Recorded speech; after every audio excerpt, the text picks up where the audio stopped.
எங்களுக்கு வந்து 5 தான் கொடுத்தாங்க. 5 லட்ச ரூபாய்ங்களா? நீங்கள் என்னைக்கு கொடுத்தீங்க? 8வது மாதம். போன 8வது மாதங்களா? உங்களுக்கு யார் கூட்டிகிட்டு போனது? அவர் ஆனந்த் ஒருத்தர். ஆனந்த் ஒருத்தருங்களா? எந்த ஊரில் கூட்டிகிட்டு போனாங்க உங்களோட? எங்களுக்கு வந்து பெரம்பலூர். பெரம்பலூர்ங்களா? டெஸ்ட் எல்லாம் எடுக்கிறதுக்கு யார் கொடுத்தீங்க? கிட்னி அங்கே போய் யார் கொடுத்தீங்க நீங்கள்? ஒரு பார்ட்டிக்கார் தஞ்சாவூரில் இருக்கிறாங்க. அவங்களுக்கு அவங்க லேடிக்கு.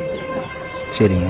அந்த லேடிக்கு ஒன் சைடு இல்லை, அவங்களுக்கு ப்ராப்ளம் டைலிஸ் பண்ணிட்டு இருக்கிறாங்கன்னு சொல்லி இந்த மாதிரி கேட்டிருந்தாங்கன்னு சொல்லி நாங்கள் எங்ககிட்ட சொல்லியிருந்தாங்க.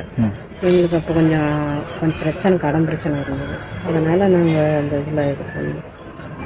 அவங்க எவ்வளோ வாங்கினாங்கன்னு தெரியுமா உங்களுக்கு? எங்களுக்கு தெரியாது. எங்களுக்கு வந்து அமௌண்ட் இவ்வளோன்னு சொல்லி சொன்னாங்க.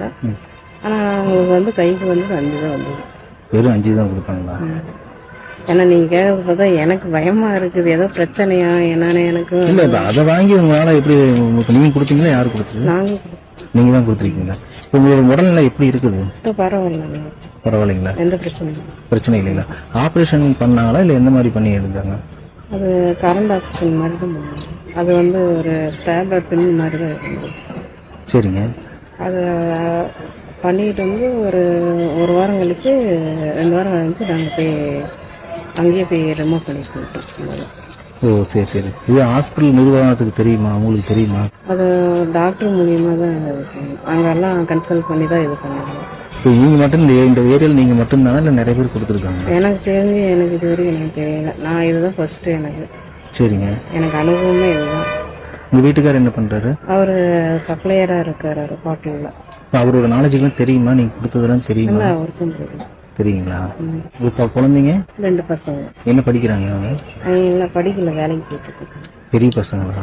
இப்போ நீங்கள் கிட்னி கொடுத்ததுக்கு அப்புறம் உடல்நிலை எப்படி இருக்குது? உங்களால் வேலை செய்ய முடியல? பழைய இது இருக்குது, ஸ்டெமினார் இருக்குதா? பழைய மாதிரி உங்களால் இருக்க முடியுதுங்களா? இல்லை, ஓரளவுக்கு இருக்க முடியுது. வேற எந்த தொந்தரவும் உங்களுக்கு இது வரையும்? எந்த தொந்தரவும் இல்லை, நார்மலாகவே இருக்கு.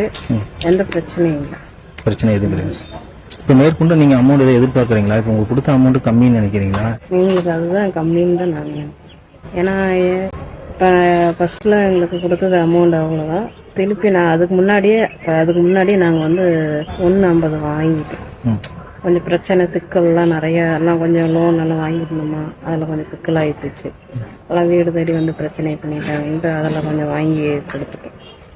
அதில் 1,50 மீதி கைக்கு எங்களுக்கு 5 வந்துச்சு. அவ்வளோதான். மொத்தம் 6.5 லட்ச ரூபா கொடுத்துருக்காங்க.